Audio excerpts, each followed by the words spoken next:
Today we have the 2018 Audi Q5. This vehicle has done just under 57,000 miles.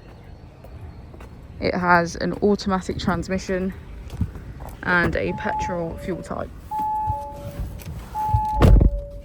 To the left of our steering wheel we have cruise control, and on the right we have voice control, automatic wipers and automatic headlights.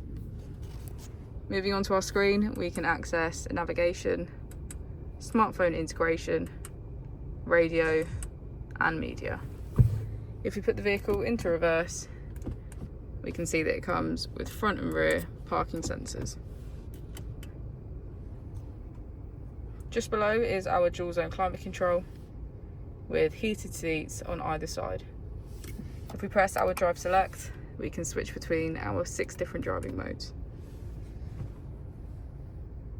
As we go into the back of the vehicle, we can see that all of our seats have a black leather trim.